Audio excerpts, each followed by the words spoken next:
Hey everyone! Welcome back to the channel.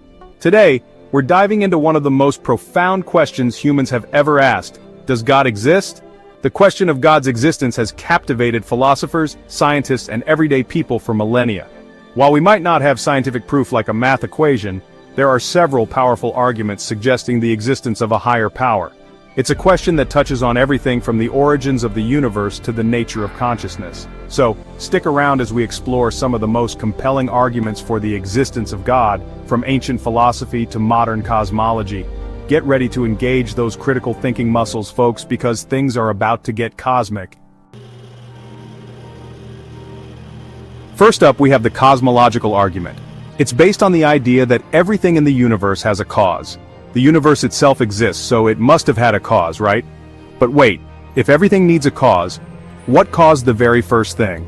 Philosophers like Aristotle and Thomas Aquinas proposed that there must be a first uncaused cause, something that exists outside of our regular chain of cause and effect. This first cause, this ultimate originator, is what many call God. Imagine a row of dominoes. They all fall because something starts the chain reaction. But you need someone or something to tip over the first domino. If you trace everything back, there must have been a beginning, a first cause, because an infinite chain of causes doesn't seem logically possible. The cosmological argument offers a possible explanation for how the universe and everything in it came into being. Next, we have the teleological argument, which is all about design. Look around at the complexity of the universe, from the tiniest cells to the vast galaxies. Everything works together in a precise way, almost like it was designed. The fine-tuning of the universe, like how perfectly balanced the laws of physics are, suggests that it wasn't an accident. The odds of a universe like ours, with conditions suitable for life arising purely by chance, are astronomically small. Think of it like building a watch. A watch doesn't just happen to be perfectly functional, it's designed to be so. Just like a watch implies a watchmaker, the intricate design of the universe suggests a cosmic designer, a mind behind the universe. The teleological argument continues to be compelling, prompting us to wonder if there's a grand plan behind the seeming chaos of the cosmos. Then there's the moral argument. We all have a sense of right and wrong, even when we don't agree on the details. But where does this moral compass come from? Are they just social constructs, or is there something deeper? Some argue that objective morality, the idea that some things are right or wrong regardless of human opinion, can't come from humans alone. It must come from a higher source, a moral lawgiver. Just as a government establishes laws for its citizens, many believe that God established a moral law for humanity. This moral law isn't arbitrary, it's rooted in God's character, in His perfect goodness and love. The moral argument taps into our innate sense of morality, and our desire to live in a just and compassionate world. Now this one is a bit more abstract, but stick with me. It's called the ontological argument. It suggests that just by thinking about God, an all-powerful, all-knowing being, we can logically deduce that God must exist. Imagine the greatest possible being, possessing all perfections. If this being only existed in our minds, it wouldn't truly be the greatest, because a being that actually exists is greater than one that doesn't. If God is the greatest being conceivable, then God must exist.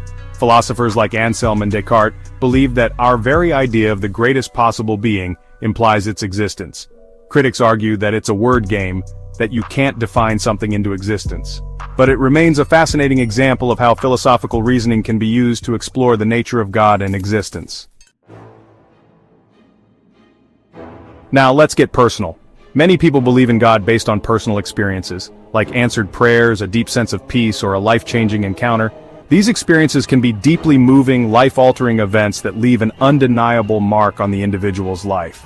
While these experiences may be subjective and not easily measured by science, they're incredibly powerful for those who've had them. It's like trying to explain the taste of chocolate to someone who's never had it. Words can only go so far. The experience itself is what carries the weight, the conviction, and for many believers, they're the ultimate proof of God's existence. These experiences often form the bedrock of their faith, providing comfort during difficult times and inspiration to live a life of purpose and meaning. Let's touch on one more interesting point: consciousness. The fact that we have self-awareness, the ability to think abstractly, and the capacity for rational thought is a mystery for many scientists. How does a physical brain produce something as complex as consciousness? Some philosophers argue that consciousness is evidence of a higher non-material source like God, because it transcends physical processes.